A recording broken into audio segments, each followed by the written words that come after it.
Hi everybody, நான் உங்கள் Shiva. Welcome to our channel. இன்றைய காணொலியில் தமிழ்நாட்டினுடைய கன்னியாகுமரி மாவட்டத்தில் நடந்த ஒரு அதிபயங்கர அமானுஷ திகில் சம்பவத்தை தாங்க முழுமையாக பார்க்க போகிறோம். இந்த சம்பவத்தில் ஒரு தெய்வத்தினுடைய கோயிலை அங்கே இருக்கக்கூடிய ஊர் தலைவர் இடித்த பின்பு அந்த தெய்வம் பேயாக மாறி 3 பேர்த்தை பழிவாங்கின திகில் நிகழ்வு தாங்க இன்றைய நிகழ்வு. ஸோ இன்றைய காணொலியும் கொஞ்சம் கூட சுவாரஸ்யம் மற்றும் த்ரில்லிங் குறையாமல் நீங்கள் அப்படியே எதிர்பார்க்கலாங்க. இதுபோன்று உங்களுடைய வாழ்க்கையிலும் ஏதாவது திகில் சம்பவம் நடந்துருச்சுன்னா இந்த மின்னஞ்சல் மூலியமாக அதை ஷேர் பண்ணலாங்க. ஒருவேளை மின்னஞ்சலில் டைப் பண்ணுறது கஷ்டமாக இருந்துச்சு அப்படின்னா நம்ம சேனலினுடைய இன்ஸ்டாகிராம் லிங்கை கீழே டிஸ்கிரிப்ஷனில் கொடுத்துருக்காங்க. அதில் போய் ஃபாலோ பண்ணிவிட்டு வாய்ஸ் நோட் அங்கோட ஷேர் பண்ணலாங்க. இது வரைக்கும் நம்ம சேனலை நீங்கள் சப்ஸ்கிரைப் பண்ணாமல் பார்த்துட்டு இருந்தாலும் சரி, புதிய பார்வையாளராக இருந்தாலும் சரி, வீடியோக்கு கீழே இருக்கக்கூடிய சப்ஸ்கிரைப் பட்டன் மற்றும் பெல் ஐக்கான் இரண்டையுமே கிளிக் பண்ணிடுங்க. நம்ம ஷோக்குள்ளே போலாம். இந்த சம்பவம் நான் ஏற்கனவே சொன்ன மாதிரி தமிழ்நாட்டினுடைய கன்னியாகுமரி மாவட்டத்தில் இருக்கக்கூடிய ஒரு அழகிய கிராமத்தில் 1980 காலகட்டத்தில் நடந்த திகில் நிகழ்வு தாங்க இந்த நிகழ்வு. இந்த சம்பவத்தை நம்மளுக்கு மின்னஞ்சல் மூலியமாக ஷேர் பண்ணது விஜயன் அப்படிங்கிற அந்த கிராமத்தை சேர்ந்த ஒரு வாலிபருங்க. அப்படி என்ன நடந்துச்சு அப்படின்னு சொல்லி பார்த்தா, நம்ம ஆல்ரெடி கிட்டத்தட்ட ஒரு வருடத்திற்கு முன்னாடி இசக்கியம்மன் அப்படின்னு சொல்லிட்டு ஒரு தெய்வத்தினுடைய வரலாறை போட்டிருந்தாங்க. இந்த இசக்கியம்மன் அப்படிங்கிறது சாதாரணமாக ஒரு பெண்ணாக பிறந்து கணவனால் கொல்லப்பட்டு அதற்கடுத்து பேய் உருவம் எடுத்து தன்னுடைய சாவுக்கான நீதியை எல்லாம் நிலைநாட்டு பின்பு கன்னியாகுமரி மற்றும் திருநெல்வேலி மாவட்டத்தில் தற்போது வரைக்கும் குலதெய்வம் மாதிரி இசக்கியம்மனை வழிபட்டு இருக்காங்க. அதே மாதிரி தான் இந்த மின்னஞ்சலை அனுப்பின தற்போது விஜயன் வாழ்ந்துட்டு இருக்கக்கூடிய அந்த கிராமத்தில் 80 காலகட்டத்தில் கிட்டத்தட்ட 700-800 நபர்களோடு அந்த கிராமம் நல்ல செழிப்போடு தாங்க சந்தோஷமாக இருந்திருக்காங்க.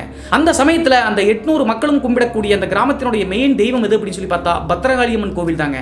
அந்த பத்ரகாளியம்மன் கோவிலை தான் பெரும்பாலான மக்கள் கும்பிட்டு இருக்காங்க. அது மட்டும் இல்லாமல் 80 காலகட்டத்தில் அதே கிராமத்தில் 50 வயது இருக்கக்கூடிய லட்சுமி அம்மாள் அப்படின்னு சொல்லக்கூடிய திருமணமாகாத ஒரு பெண்ங்க. இந்த பெண் முப்பந்தல் இசக்கியம்மனுடைய தீவிரமான பக்தை அப்படின்னு சொல்லலாங்க.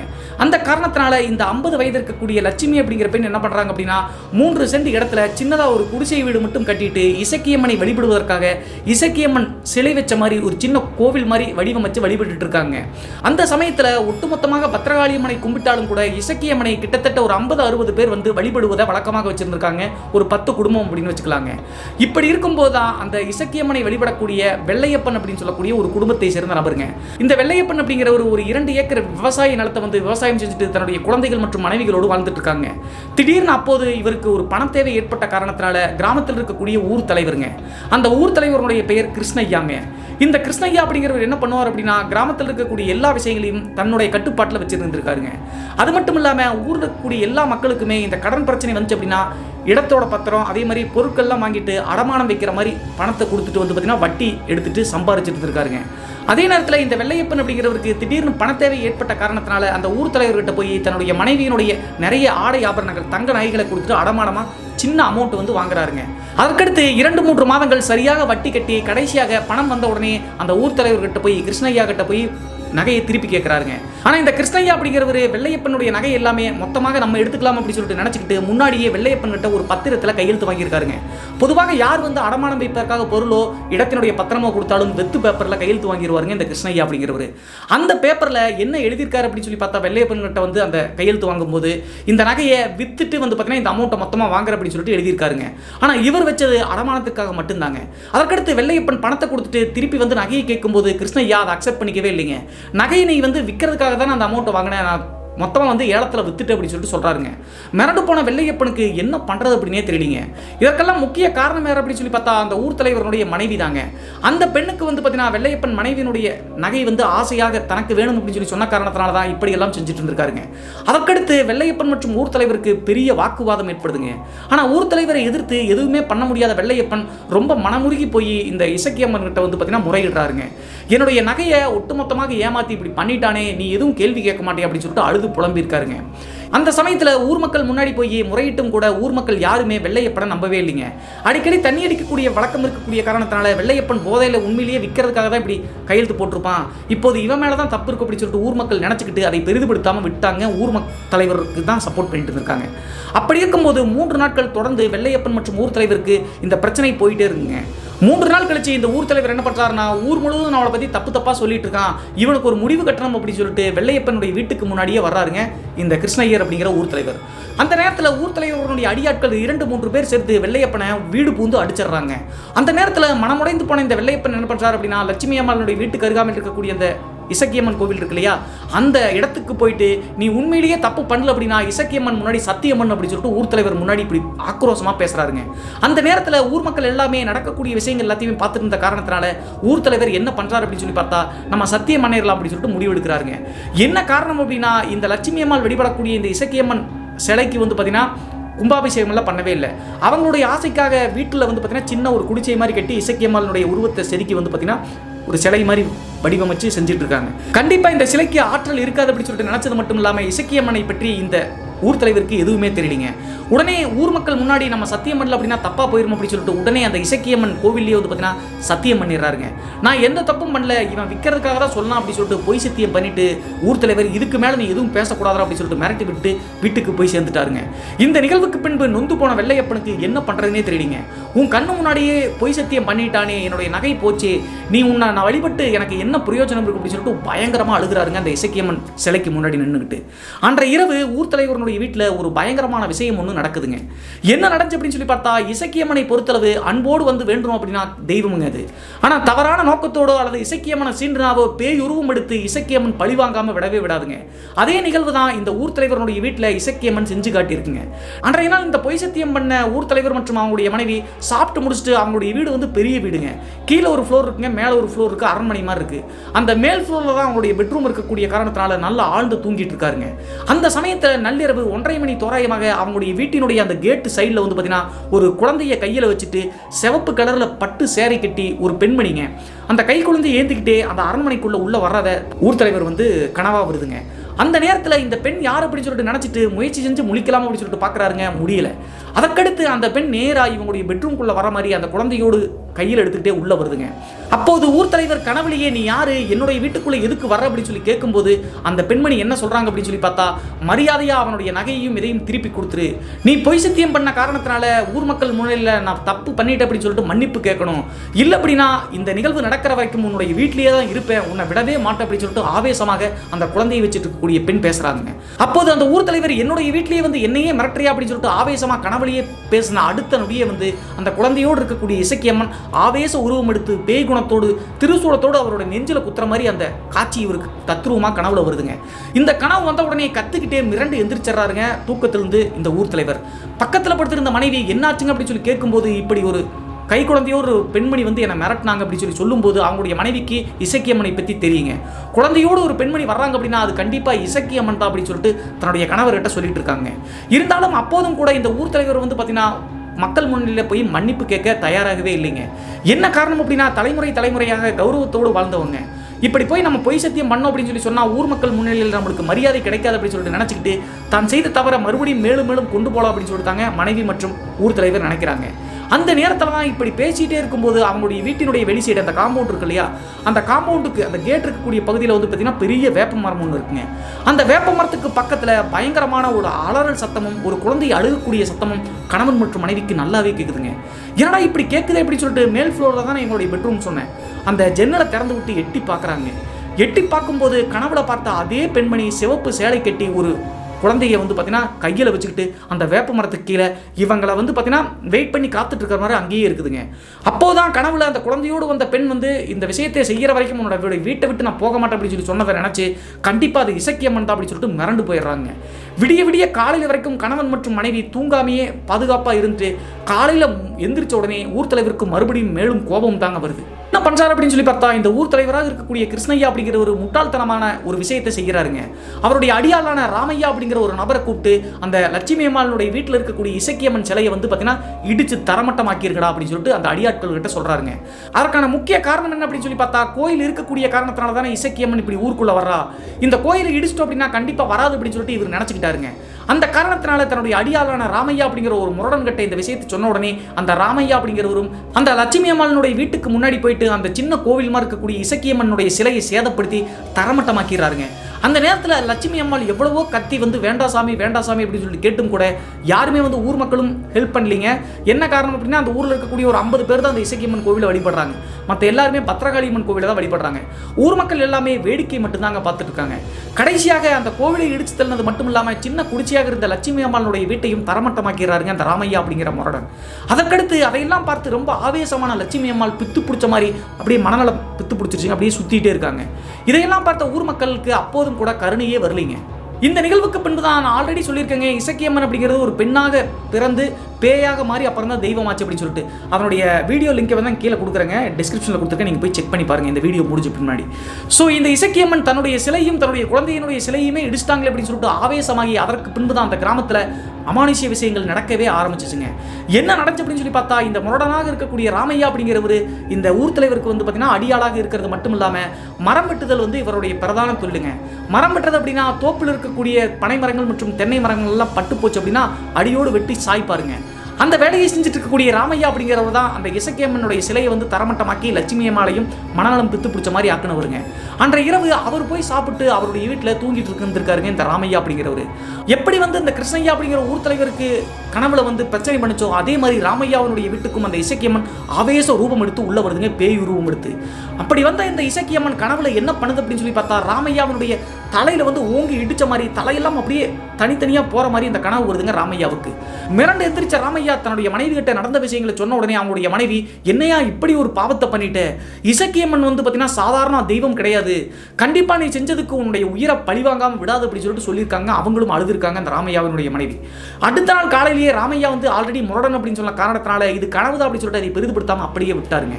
இருந்தாலும் அடுத்த நாள் காலையில ஊர் தலைவருடைய தோப்புல வந்து ஒரு தென்னை மரத்தை வெட்டலாம் அப்படின்னு சொல்லிட்டு பட்டு போன தென்னை மரத்தை வெட்டிட்டு இருக்காருங்க. அந்த மரத்தினுடைய அடிப்பாகத்துல தான் வந்து வெட்டி கீழே சாய்ப்பாங்க. அப்படி இருக்கும்போது வெட்டி சாய்ச்சிட்டு இருக்கும்போது தான் எதிர்பார்க்காத முறையில் மரம் வந்து எங்கிட்டு விழுகும் அப்படின்னு சொல்லிட்டு நினைச்சிட்டு இருந்த அந்த சமயத்தில் வந்து பார்த்தீங்கன்னா திடீர்னு ராமையா சைடில் வந்து மரம் திரும்புதுங்க. மிரண்டு போன ராமையா அந்த மரம் மேலே விழுந்துடக்கூடாது அப்படின்னு சொல்லிட்டு தப்பிக்க ட்ரை பண்ணும்போது கரெக்டாக தப்பிச்சிட்டாருங்க. தலை மட்டும் தென்னை மரத்தில், அவ்வளோ பெரிய தென்னை மரம், மொத்த தென்னை மரம் சாஞ்சின்னு எப்படி ஆகும், தலையில் போட்டு நசுக்கி தலையே சுத்தமாக இல்லைங்க. முந்தைய நாள் இரவு இசக்கியம்மன் கனவுல வந்து ராமையாவுடைய தலையை சிதைக்கிற மாதிரி அந்த கனவு வந்துச்சு இல்லையா, அதை தத்ரூபமாக இப்போது ராமையாவுக்கு வந்து பார்த்தீங்கன்னா நிஜமாகவே செயல்படுத்திருச்சுங்க. இதை பார்த்து மிரண்டு போன அவங்களுடைய மனைவி ஊர் மக்கள் முன்னிலையில் அந்த கனவு வந்த விஷயத்தை எல்லாத்துக்கிட்டையும் சொல்லிடுறாங்க. அதற்கடுத்து இதையெல்லாம் கேள்விப்பட்டு மிரண்டு போன ஊர் தலைவர் கிருஷ்ணய்யா என்ன பண்றாரு அப்படின்னா, அடுத்து நம்ம தான் டார்கெட் அப்படின்னு சொல்லிட்டு தெரிஞ்சுக்கிறாருங்க. உடனே அவருக்கு தெரிந்த ஒரு மாந்திரிகவாதி கிட்ட போய் தான் செய்த விஷயங்கள் அனைத்தையும் சொல்லி இதற்கு ஒரு தீர்வு வேணும் அப்படின்னு சொல்லிட்டு அந்த மாந்திரிகவாதிகிட்ட கேட்கிறாருங்க. அந்த மாந்திரிகவாதி சில பூஜைகள் எல்லாம் செஞ்சுட்டு என்னால் எதுவும் பண்ண முடியாது, இசக்கியம்மன் வந்து பார்த்தீங்கன்னா நல்லவங்களுக்கு தெய்வமாகவும் தவறானவர்களுக்கு பேயுருவம் எடுத்து அதை கண்ட்ரோல் பண்ணவே முடியாது அப்படின்னு சொல்லி சொல்றாங்க. கடைசியாக நீங்க தான் ஏதாவது உதவி செய்யணும் அப்படின்னு சொல்லி சொல்லும்போது சின்ன ஒரு பூஜை செஞ்சு அந்த மாந்திரிகவாதி ஒரு முக்கியமான விஷயத்தை செய்கிறாருங்க. என்ன சொல்றாரு அப்படின்னு சொல்லி பார்த்தா, பேய்கள் மற்றும் ஆவிகளுக்கு முனிகளுக்கு எல்லாத்துக்குமே அடக்கி ஆளக்கூடிய ஒரே தெய்வம் சுடலை மாடன் தான். நீ என்ன பண்ண அப்படின்னா, உன்னுடைய பங்களாவுக்கு அந்த வேப்ப மரம் இருக்கு இல்லையா, அந்த வேப்ப மரத்துக்கு பக்கத்திலேயே ஒரு சுடலை மாடன் சிலையை வந்து பிரதிஷ்டை பண்ணி கும்பாபிஷேகம் பண்ணு. அப்படி பண்ணிட்டு அப்படின்னா அந்த சுடலை மாடன் உன்னுடைய குடும்பத்துக்கு காவலாக நிற்கும். இசக்கியம்மன் சுடலை மாடனை மீறி எதுவும் செய்ய முடியாது அப்படின்னு சொல்லிட்டு அந்த மாந்திரிகவாதி இப்படி ஒரு ஐடியா கொடுக்குறாருங்க. நம்ம வீடியோ கூட தொடர்ந்து பார்க்குறவங்களுக்கு தெரியுங்க, கன்னியாகுமரி, தூத்துக்குடி, திருநெல்வேலி இந்த ஏரியா முழுவதும் அதிகமாக பிரபலமான ஒரு தெய்வம் அப்படின்னா சுடலை மாடன் தாங்க. அந்த காரணத்தினால அந்த மாந்திரிகவாதி சொன்னதை அப்படியே அக்செப்ட் பண்ண இந்த ஊர் தலைவர் என்ன பண்ணுறாருன்னா, வீட்டுக்கு வந்து உடனே ஒரு சுடலை மாடனுடைய தெய்வத்தை வந்து அந்த வேப்பமரம் நைட்டு கனவுல வந்து குழந்தையோடு வந்து அந்த வேப்ப மரத்துக்கு கீழே இசக்கியம்மன் வந்து நின்றுட்டு இருந்துச்சு இல்லையா, அதே இடத்துல சுடலை மாடன் கோவிலை வந்து பிரதிஷ்டை பண்ணுறாருங்க இந்த ஊர் தலைவர். இந்த நிகழ்வுக்கு பின்பு வீட்டுக்கு முன்னாடியே வந்து பிரதிஷ்டை பண்ண சுடலை மாடனை எதிர்த்து இசக்கியம்மனால ஊர் தலைவர் மற்றும் அவங்களுடைய மனைவியை தொடங்கூட முடியலைங்க. இந்த சமயத்தில் தான் இசக்கியம்மன் வந்து வேறொரு விஷயத்தை கையில் எடுக்க ஆரம்பிச்சிச்சுங்க. என்ன பண்ணுச்சு அப்படின்னு சொல்லி பார்த்தா, ஊர் தலைவரை சுடலை மாடன் காவல் காக்கக்கூடிய காரணத்தினால ஊர் மக்களை தொந்தரவு பண்ண ஆரம்பிச்சிருச்சுங்க இந்த இசக்கியம்மன் அப்படிங்கிற தெய்வம். அது எப்படி அப்படின்னு சொல்லி பார்த்தா, நைட்டு 11 மணி 11:30 மணிக்கு மேலே வீட்டுக்கு வெளியே வந்து பார்த்தீங்கன்னா அந்த பாத்ரூம் போவதற்காக கூட மக்கள் யாருமே வெளியே வரவே முடியலைங்க. என்ன காரணம் அப்படின்னு சொல்லி பார்த்தா, அந்த கிராமத்தில் இருக்கக்கூடிய ஒவ்வொரு வீதியிலையுமே அந்த சிவப்பு சேலை கட்டி கை குழந்தையை வந்து கையில் வச்சுக்கிட்டு அந்த குழந்தையை அழுதுட்டு இருக்கக்கூடிய சத்தமும் ஆவேசமாக ஒரு பெண்மணி அலறக்கூடிய சத்தமும் நல்லாவே கிராம மக்களுக்கு கேட்குதுங்க. அந்த நேரத்தில் ஒரு சில மக்கள் தைரியத்தை வரவழைச்சிட்டு வெளியே வந்து பார்க்கலாம் அப்படின்னு சொல்லிட்டு பார்க்கும்போது இவங்க நினைச்சது சரிதாங்க.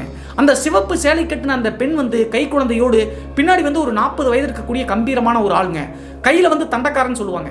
இந்த 3 பேரும் இந்த கிராமத்தினுடைய வீதிகளில் வலம் வர ஆரம்பிச்சாங்க. இதை பார்த்த ஊர் மக்கள் மிரண்டு போய் இது யார் அப்படின்னு சொல்லிட்டு புரியாம தவிச்சிட்டு இருந்திருக்காங்க.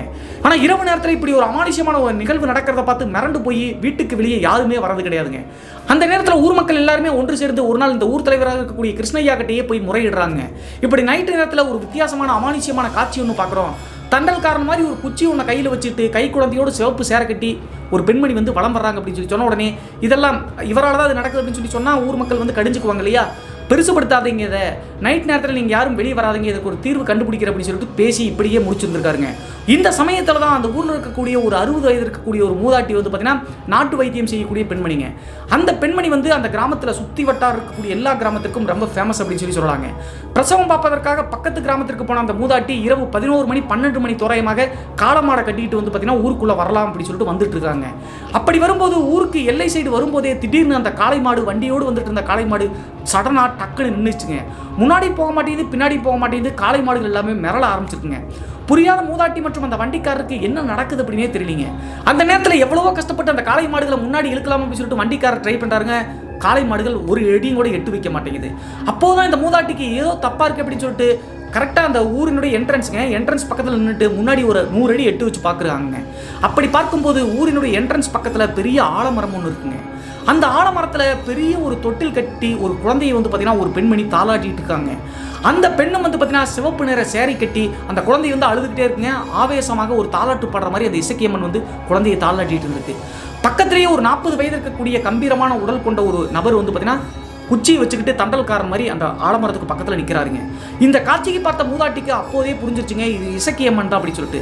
அது மட்டும் இல்லாமல் கூட அந்த தண்டல்காரன் மாதிரி நிற்கிறது நீங்கள் எல்லாம் நினச்சிட்டு இருப்பீங்க இசக்கியம்மனுடைய கணவர் அப்படின்னு சொல்லிட்டு. கணவர் கிடையாதுங்க, இசக்கியம்மனுடைய அண்ணனாக இருக்கக்கூடிய நலன் அப்படின்னு சொல்லக்கூடிய நபர் தாங்க. இவருடைய அந்த வரலாற்றையும் அந்த கீழே இருக்கக்கூடிய இசக்கியம்மன் வீடியோவில் வந்து சொல்லியிருப்பேன், ஃபுல்லாக பாருங்கள் உங்களுக்கு புரியும். அந்த நலன் அப்படிங்கிறவர் தான் தங்கச்சி மற்றும் அவங்க தங்கச்சியினுடைய குழந்தைக்காக காவலாக நின்றுருக்காருங்க. இந்த காட்சியெல்லாம் பார்த்த மூதாட்டி மிரண்டு போய் திரும்ப வந்து வண்டிக்காரர்கிட்ட எதுவும் சொல்லாமல் பக்கத்து கிராமத்துக்கே போயிட்டு காலையில் திரும்ப வந்திருக்காங்க. காலையில் திரும்ப வந்து அந்த ஊர் மக்கள் முன்னிலையில் எல்லா விஷயத்தையும் அப்படி அந்த மூதாட்டி போட்டு உடச்சிட்றாங்க. நீங்கள் நினைக்கிற மாதிரி நைட்டு பார்க்குறது ஏதோ வித்தியாசமான காட்சியெல்லாம் கிடையாது. ஊர்வலமாக நம்ம ஊரை வந்து இப்படி மிரட்டிட்டு இருக்கிறது இசக்கியம்மன் தான் அப்படின்னு சொல்லி சொன்ன உடனே ஊர் மக்கள் ஒட்டுமொத்தமாக மிரண்டு போயிட்டாங்க. உடனே பத்திரகாளியம்மன் கோவிலில் போய் குறி கேட்கலாம் அப்படின்னு சொல்லிட்டு ஊர் மக்கள் எல்லாருமே ஒன்று சேர்ந்து போகலாம் அப்படின்னு சொல்லிட்டு கிருஷ்ணய்யா அப்படிங்கிற ஊர் தலைவர்கிட்ட போய் கேட்குறாங்க. ஆனால் ஊர் தலைவர் இதற்கு அக்செப்ட் பண்ண மாட்டேங்கிறாருங்க. அருள்வாக்கு கேட்ட அப்படின்னா நம்மளால தான் இந்த பிரச்சனை நடந்துச்சு அப்படின்னு சொல்லிட்டு சொல்லிடுவாங்க அப்படின்னு சொல்லிட்டு பயந்துட்டு நான் வரமாட்டேன் அப்படின்னு சொல்லிட்டாரு. ஆனால் அதற்கடுத்து ஊர் தலைவர்கிட்ட கடிஞ்சுக்கிட்டு மற்ற மக்கள் எல்லாருமே போய் அந்த பத்திரகாளியம்மன் கோவில் பூசாரிக்கு முன்னாடி போய் நிற்கிறாங்க. அந்த கோவில் பூசாரிக்கு அருள் வந்து பத்திரகாளியம்மன் ஒரு முக்கியமான விஷயத்தை சொல்ல ஆரம்பிக்குதுங்க ஊர் மக்கள் முன்னாடி. அது முதல்ல ஊர் மக்கள் முன்னாடி சொன்ன விஷயம் என்ன அப்படின்னு சொல்லி பார்த்தா, என்னோட ஆசி பெற்ற ஈஸ்வரனுடைய ஆசி பெற்ற என்னுடைய தங்கச்சி மாதிரி இருக்கக்கூடிய இசக்கியனுடைய கோவிலில் இடிச்சாங்களடா, அப்போது நீங்கள் எல்லாமே வேடிக்கை மட்டும்தானே பார்த்தீங்க, அந்த இசக்கியம்மன் தாண்டா அந்த ஊருக்குள்ள இந்த விஷயத்தை எல்லாம் செய்யுது அப்படின்னு சொன்ன உடனே மிரண்டு போயிட்டாங்க ஊர் மக்கள் எல்லாருமே. என்னத்தான் நீயே இப்படி சொல்ற அப்படின்னு சொல்லி கேட்கும்போது, நான் எப்படி தெய்வமோ அவளும் தெய்வம் தாண்டா, ஈசனோட அருளோட அவள் தெய்வமா மாறி இருக்கா, எனக்கு இருக்கிறத விட ஒரு படி மேலே நீங்கள் அவளை வழிபட்டாதான் இதெல்லாம் சாத்தியப்படுத்தி சாந்தமாகும் இசக்கியம்மன் அப்படி சொல்லியிருக்காங்க. அது மட்டும் இல்லாமல் இந்த ஊர் இப்படி அபாயமாக இருக்கக்கூடியதுக்கு காரணம் இந்த ஊர் தலைவராக இருக்கக்கூடிய கிருஷ்ணய்யா தான் அப்படின்னு சொல்லிட்டு அந்த பத்திரகாளியம்மன் கோவில் பூசாரி அருள்வாக்கு சொல்லி எல்லாத்தையும் போட்டு உடச்சிட்றாருங்க. அப்போது ஊர் மக்கள் எல்லாருமே ஒன்று சேர்ந்து அந்த இசக்கியம்மாவை சாந்தப்படுத்தணும்னா நாங்கள் என்ன செய்யணும், நீங்கள் சொல்லுங்க சாமி, நாங்கள் செஞ்சிடறோம் அப்படின்னு சொல்லிட்டு கேட்குறாங்க. அந்த நேரத்தில் அந்த அருள்வாக்கு பெற்ற பூசாரி என்ன சொல்கிறாரு அப்படின்னு சொல்லி பார்த்தா, என்னுடைய கோபுரத்திற்கு மேலே ஒரு அடி, எனக்கு நடக்கிற பூஜையை விட ஒரு அடி மேலே, எல்லாமே எனக்கு மேலே ஒரு அடியாக இருக்கணும் அப்படின்னு சொல்லிட்டு அந்த இசக்கியம்மனுக்கு சொல்லியிருக்காருங்க. அந்த காரணத்தினால அந்த லட்சுமி அம்மாளுடைய கோவிலை எங்கே இடிச்சாங்களோ அதே இடத்துல கோவிலை கட்டி இசக்கியம்மனுக்காக என்னுடைய கோபுரத்தை விட ஒரு அடி மேலே ஏற்றி வந்து பார்த்தீங்கன்னா ஃபஸ்ட்டு அவளை வழிபட்டுட்டு தான் எனக்கு வழிபடணும், இந்த முறை எல்லாத்தையுமே அப்படியே பத்திரகாளியம்மன் கோவில் பூசாரி சொல்லியிருக்காங்க. இதையெல்லாம் நீங்கள் செஞ்சீங்கன்னா தான் இசக்கியம்மன் வந்து சாந்தமாகும் அப்படின்னு சொல்லியிருக்காங்க. அதற்கடுத்து ஊர் மக்கள் எல்லாருமே நாங்கள் அப்படியே செய்கிறோம் அப்படின்னு சொல்லிட்டு ஊர் தலைவரான கிருஷ்ணய்யா கிட்ட போய் நீங்கள் தான் இதற்கெல்லாம் காரணம் அப்படின்னு சொல்லிட்டு சொல்லாமல் விட்டீங்களே, சரி நடந்து போச்சு, இசக்கியம்மன் கோவிலை வந்து அந்த லட்சுமி அம்மாளுடைய வீட்டிலேயே கட்டலாம் அப்படின்னு சொல்லும்போது இவர் மிரண்டு போய் செய்ய அக்செப்ட் பண்ண மாட்டேங்கிறாருங்க. நான் அதற்கெல்லாம் வரல, என்னை எதிர்த்து நீங்கள் பண்ணுறதுனா பண்ணுங்க அப்படின்னு சொல்லிட்டு சொல்லை மாடந்தான் இவர் காவலாக இருக்காரு, காம்பவுண்ட்லேயே பிரதிஷ்டை பண்ணி வச்சிருக்காரு அப்படின்னு சொல்லிட்டு பயந்து போய் ஊர் மக்கள்கிட்ட இருந்து விலகிட்டாருங்க இந்த ஊர் தலைவர். அப்போது ஊர் தலைவரனுடைய சித்தப்பா வகையாரால் இருக்கக்கூடிய ஒரு வாரிசை வந்து பார்த்தீங்கன்னா ஊர் தலைவராக எடுத்துக்கிட்டு அந்த லட்சுமி அம்மாளுடைய வீட்டுக்கு முன்னாடி இந்த கோவில் இருச்சாங்க இல்லையா, அதே இடத்துல வந்து பார்த்தீங்கன்னா பத்திரகாளியம்மன் கோவிலை விட ஒரு அடி கோபுரத்தை மேலே ஏற்றி இசக்கியம்மனுடைய கோவிலாக வடிவமைச்சிருக்காங்க. அதே நேரத்தில் அந்த லட்சுமி அம்மாளுக்கும் அருகாமையிலே வந்து ஒரு வீடு மாதிரி ஊர் மக்கள் கட்டி கொடுத்துருக்காங்க. பித்து பிடிச்ச மாதிரி இந்த லட்சுமி அம்மாள் இசக்கியம்மன் மறுபடியும் வந்துட்டாங்க அப்படின்னு சொல்லிட்டு நினச்சிக்கிட்டு நார்மல் ஆனாங்க அப்படின்னு சொல்லிட்டு சொல்லியிருக்காங்க. அந்த சமயத்தில் அந்த திருவிழா எடுக்கிறதுக்காக அந்த கிராம மக்கள் எல்லாருமே கோவில் கும்பாபிஷேகம் பண்ணி பிரதிஷ்டை பண்ணுவாங்க இல்லையா, திருவிழா எடுப்பாங்க, திருவிழா எடுத்திருக்காங்க. அப்போது பத்திரகாளியம்மன் கோவிலிருந்து இசக்கியம்மன் கோவிலுக்கு மாவிளக்கு எடுத்துட்டு வரக்கூடிய அந்த நிகழ்ச்சி நடந்துட்டு இருக்குங்க. இப்படி அந்த இசக்கியம்மன் கோவிலுக்கு லட்சுமி அம்மாளுடைய வீட்டுக்கு வரணும் அப்படின்னா ஊர் தலைவருடைய அந்த காம்பவுண்ட் வழியா அந்த தெருவில் தாங்க தாண்டி வரணும். அப்படி வந்துட்டு இருக்கும்போது கரெக்டாக ஊர் தலைவருடைய அந்த கேட்டை கிராஸ் பண்ணும்போது மாவிளக்கு எடுத்துட்டு வந்துட்டு இருந்த ஒரு 25 வயது இருக்கக்கூடிய ஒரு பெண்மணியினுடைய உடம்புல அந்த இசக்கியம்மன் இறங்கி ஆவேசமாக கத்த ஆரம்பிக்குதுங்க. வீட்டை விட்டு வெளியே வாடா அப்படின்னு சொல்லிட்டு இசக்கியம்மன் கத்துதுங்க. அப்போது ஊர் மக்கள் எல்லாமே நாங்கள் துணை இருக்கு, நீங்கள் வாங்க அப்படின்னு சொல்லிட்டு கிருஷ்ணய்யரை கூப்பிடுறாங்க. அவங்களுடைய மனைவியும் கிருஷ்ணய்யாவும் வெளியே வர்றாங்க. வெளியே வந்து தலை குனிஞ்சுக்கிட்டு எதுவும் பேசாமல் அப்படியே வந்து பார்த்தீங்கன்னா அப்பாவி மாதிரி நிற்கிறாருங்க. அந்த நேரத்தில் இசக்கியம்மன் இறங்கி இருக்கக்கூடிய அந்த ஆவேசம் அடைஞ்ச பெண்மணி திடீர்னு கிருஷ்ணய்யாவுடைய கழுத்தை பிடிச்சி நெரிக்கிற மாதிரி ட்ரை பண்ணுறாங்க காம்பவுண்டுக்கு வெளியே. இந்த நிகழ்வெல்லாம் நடந்துகிட்டே இருக்கும்போது ஊர் மக்கள் கட்டுப்படுத்தியும் கூட யாருனாலையும் முடியலைங்க. அந்த நேரத்தில் திடீர்னு ஒரு 60-70 இருக்கக்கூடிய ஒரு முதியவரனுடைய உடம்புல சுடலை மாடன் இறங்கி வேகமாக வந்து பார்த்தீங்கன்னா அந்த ஊர் தலைவரனுடைய கழுத்தை பிடிச்சிருக்கக்கூடிய இசக்கியம்மன் அருள் அந்த பெண்மணியை வந்து பார்த்தீங்கன்னா லைட்டாக அப்படி தட்டுறாருங்க. அந்த பெண்மணி 3 அடி தள்ளி போய் வீசின மாதிரி விழுந்துட்டாங்க. அந்த நேரத்தில் அருள் வந்து அந்த முதியவர் வந்து என்னுடைய காவலில் இருக்கக்கூடிய என் பக்தனையே நீ தொடப்பாக்குறே அப்படின்னு சொல்லிட்டு சுடலை மாடன் இறங்கிடுச்சு அப்படின்னு சொல்லிட்டு அப்போதாங்க ஊர் மக்களுக்கு தெரியுது. அப்போது கீழே தடுமாறி விழுந்த இசக்கியம்மன் அப்படியே அந்த முதியவனுடைய காலடியை பிடிச்சிக்கிட்டு வந்து பார்த்தீங்கன்னா அண்ணா அப்படின்னு சொல்லிட்டு சுடலை மாடனை கூப்பிடுங்க. அண்ணா அப்படின்னு சொல்லிட்டு கூப்பிட்ட உடனே மனமுருகி போன அந்த சுடலை மாடன் வந்து எவ்வளவு ஆவேசமான தெய்வமாக இருந்தாலும் அன்புக்கு கட்டுப்படக்கூடிய தெய்வமாக சுடலை மாடன். என்ன நீ என்னுடைய பக்தனையே கழுத்தை பிடிக்கிறியா அப்படின்னு சொல்லி கேட்கும்போது எனக்கு நடந்தது நியாயமா, நீயே சொல்லுனா. என்ன இடிச்சது மட்டும் இல்லாமல் என்னுடைய குழந்தையினுடைய சிலையும் இவனால தான் ராமையா இடிச்சான், அவனை கொன்னுட்டேன், மூலதனமாக இருக்கக்கூடிய இவன் தானே காரணம் அப்படின்னு சொல்லி சொன்ன உடனே அப்போதும் தலையை குனிஞ்சுக்கிட்டு வந்து பார்த்தீங்கன்னா சுடலை மாடன் துணை இருக்கக்கூடிய காரணத்தினால தைரியமாக நின்றுட்டு இருக்காருங்க. இந்த சமயத்தில் இசக்கியம்மன் வந்து அண்ணான்னு கூப்பிட்டு அந்த மனமுருகி போன சுடலை மாடன் என்ன பண்ணுறாருன்னா, எனக்கு இவ்வளவு நாள் வந்து பிரதிஷ்டை பண்ணி காவலாக இருந்த காரணத்தினால இவனுக்கு செய்ய வேண்டிய காவலை நான் கொடுத்துட்டேன். இனிமேல் இவனுடைய இடத்துல இவனுடைய இடத்துல நான் இருக்க மாட்டேன், நான் கிளம்பிடுறேன், நீ என்ன பண்ணணுமோ பண்ணு அப்படின்னு சொல்லிட்டு அந்த முதியவரனுடைய உடம்புலேருந்து சுடலை மாடன் விலகி போயிட்டாருங்க. அப்போதே புரிஞ்சிருச்சுங்க அவருடைய காம்பவுண்டில் இருக்கக்கூடிய சுடலை மாடன் வந்து அங்கிருந்து கிளம்பி போயிட்டார், வெறும் சிலைதான் அப்படின்னு சொல்லிட்டு. இந்த நிகழ்வு நடந்துகிட்டே இருக்கும்போது அந்த இசக்கியம்மன் உடம்புல இறங்கின அந்த பெண்மணி என்ன சொல்றாங்க அப்படின்னு சொல்லி பார்த்தா, இந்த திருவிழா சமயத்தில் உன்னை நான் எதுவும் செய்ய மாட்டேன், இப்போது துர்மரணங்கள் நடக்க வாய்ப்பே கொடுக்க மாட்டேன், என்னுடைய அக்கா என்னுடைய ஆசீர்வாதத்தோடு எனக்கு கோவில் கட்டி கொடுத்துருக்கா, இந்த திருவிழா முடிஞ்ச உடனே உன்னுடைய நிலைமை என்ன அப்படின்னு சொல்லிட்டு பாருடா அப்படின்னு சொல்லிட்டு அப்போதே அந்த பெண்மணியினுடைய உடம்புல விட்டு போயிருச்சுங்க. மாவிளக்கெல்லாம் எடுத்துட்டு போய் ஊர் மக்கள் அவரை ஊர் தலைவர் ஒதுக்கி வைக்கிற மாதிரி வச்சுட்டாங்க. யாரை? கிருஷ்ணய்யாவை. திருவிழாவெல்லாம் முடிஞ்சு அந்த கிராமத்தில் 4 நாள் கழிச்சு பயங்கர ஜோராக மழை பெஞ்சிக்கிட்டே இருக்குங்க. பகல் மற்றும் இரவு அப்படின்னு சொல்லிட்டு விடாமல் மழை பெஞ்ச காரணத்தினால இந்த கிருஷ்ணய்யாவுடைய வீட்டுக்கு என்ட்ரன்ஸ் பக்கத்தில் சுடலை மாடன் கோவில் இருக்கு இல்லையா, அப்போதே வாக்கு குடிச்சு நான் போயிடுறேன் அப்படின்னு சொல்லிட்டு சுடலை மாடன் போயிட்டார் இல்லையா. அது வெறும் கோவில் தான், வெறும் கட்டடம் தான், கல் தான், சிலை இல்லை, அதாவது சாமி அங்கே இல்லைன்னு வச்சுக்கோங்களேன். அந்த வேப்ப மரம் பக்கத்தில் இருந்துச்சுன்னு சொன்னோம் இல்லையா, அந்த வேப்ப மரம் மலையில் சாஞ்சு அந்த கோவில் முன்னாடி அப்படியே தரமட்டமாக்கிருச்சுங்க சுடலை மாடனுடைய கோவில். இந்த நிகழ்வு நடந்து 1 மாத காலகட்டத்தில் கொடிய நோய் வந்து கிருஷ்ணய்யர் படாத பாடுபட்டு படுக்கையாக ஆகிட்டாருங்க. அவங்களுக்கு வந்து பார்த்தீங்கன்னா ஊழியம் செஞ்ச அவங்களுடைய மனைவியும் வந்து ரொம்ப அவங்களுக்கும் அந்த நோய் தொற்றி போய் தொழுநோய் மாதிரின்னு வச்சுக்கோங்களேன். தொற்று ஏற்பட்டு 2 பேரும் வீட்டை விட்டு வெளியே வர முடியாமல் அப்படியே படுத்த படுக்கையாகி அடியாட்கள் கூட யாரும் பக்கத்தில் போக மாட்டேங்கிட்டாங்க. தனக்கும் வந்து பார்த்தீங்கன்னா நோய் தொற்று வந்துடும் அப்படின்னு சொல்லிட்டு அந்த சமயத்தில் தான் ஊர் தலைவர் எல்லாத்தையுமே புரிஞ்சுக்கிட்டு இசக்கியம்மன் நம்மளை விடவே விடாது அப்படின்னு சொல்லிட்டு நினச்சிக்கிட்டு அந்த வெள்ளையப்பன் அப்படிங்கிற மனைவியினுடைய நகையை வந்து எடுத்து வச்சிருந்தார் இல்லையா. ஊர் தலைவராக இருக்கிறதே சித்தப்பா மகன் தானே, அவரை மட்டும் தனியாக கூப்பிட்டு அந்த நகைகள் ஒரு இடத்துல இருக்குது, எடுத்து கொடுத்துரு, எனக்கு பணமே வேண்டாம் அப்படின்னு சொல்லியிருக்காங்க. நகை எடுத்து போய் திருப்பி வெள்ளையப்பன் கிட்டே கொடுத்துட்டாங்க. ஆனால் அப்போதும் சாந்தமடையாமல் இருந்த இசக்கியம்மன் வந்து சிலையவே இடிச்சு அந்த குழந்தையினுடைய சிலையெல்லாம் இடிச்சிட்டாங்க இல்லையா, இவர் தான் கிருஷ்ணய்யா மூலியமாக தானே இடித்தாங்க. ஸோ அந்த காரணத்தினால கிட்டத்தட்ட 3 மாதங்கள் 4 மாதங்கள்லேயே 2 பேரும் ஒரு சேர கொடிய நோயினால் தாக்கப்பட்டு இறந்து போயிட்டாங்க. இந்த நிகழ்வுக்கு பின்பு ஊர் மக்கள் எப்படி பத்ரகாளியம்மனை வழிபட்டாங்களோ அதற்கு ஒருபடி மேலேயே இசக்கியம்மனை தற்போது வரைக்கும் வழிபட்டு இருக்காங்க. அது மட்டும் இல்லாமல் அந்த இசக்கியம்மன் கோவிலில் திருடு போன பொருட்களை வந்து பார்த்தீங்கன்னா யாராவது வேண்டி மனமுருகி வேணுனாங்க அப்படின்னா அந்த பொருள் தற்போது வரைக்கும் திரும்ப உடனே கிடச்சிருமாங்க. எங்களுடைய கிராமத்தில் இருக்கக்கூடிய இந்த இசக்கியம்மனுடைய கோவில் வரலாறு இந்த ஊரில் இருக்கக்கூடிய எல்லாத்துக்குமே தெரியும் பிரதர். இது எல்லாத்துக்கும் இன்னும் போய் சேரணும் அப்படின்னு சொல்லக்கூடிய காரணத்தினால தான் உங்களுக்கு மின்னஞ்சல் அனுப்பியிருக்கு அப்படின்னு சொல்லிட்டு சொல்லி முடிச்சாருங்க. இந்த மாதிரி தமிழ்நாட்டில் இருக்கக்கூடிய ஒவ்வொரு கிராமத்தில் இருக்கக்கூடிய தெய்வங்களுக்கும் ஒரு வரலாறு இருக்குங்க. அதையெல்லாம் அறிவியலோடு ஒத்து பார்த்தீங்க அப்படின்னா கண்டிப்பாக மேட்ச் ஆகவே ஆகாதுங்க. ஆன்மீகத்தோடும் சுவாரஸ்யத்தோடும் இதை பார்த்தீங்க அப்படின்னா கண்டிப்பாக ஒரு நல்ல கருத்துக்கள் இருந்து வரும் அப்படிங்கிறத தெரிஞ்சுக்கணும் நண்பர்களே. இன்றைய காணொலியிலும் நாம தெரிஞ்சுக்க வேண்டியது என்ன சொல்லி பார்த்தா, அடுத்தவங்க பொருளுக்கு ஆசைப்பட்டோம் அப்படின்னா கண்டிப்பாக இது மாதிரியான விபரீதத்தில் போய் முடியும் அப்படிங்கிறத தெரிஞ்சுக்கணும் நண்பர்களே. இன்றைய காணொலி பற்றி உங்களுடைய கருத்துக்களும் வரவேற்கப்படுகின்றன. மறக்காம கமெண்ட் பாக்ஸில் கமெண்ட் பண்ணுங்க. இது போன்று உங்களுடைய வாழ்க்கையிலும் ஏதாவது திகில் சம்பவம் நடந்துருச்சுன்னா இந்த மின்னஞ்சல் மூலியமாக ஷேர் பண்ணலாங்க. ஒருவேளை மின்னஞ்சலில் டைப் பண்ணுறது கஷ்டமாக இருந்துச்சு அப்படின்னா நம்ம சேனலினுடைய இன்ஸ்டாகிராம் லிங்கை கீழே டிஸ்கிரிப்ஷனில் கொடுக்குறேங்க. அதில் போய் நீங்கள் வாய்ஸ் நோட்டாக கூட ஷேர் பண்ணலாங்க. மீண்டும் ஒரு த்ரில்லிங்கான அமானுஷ்ய எபிசோடுடன் உங்களை சந்திக்கும் வரை நான் உங்கள் சிவா.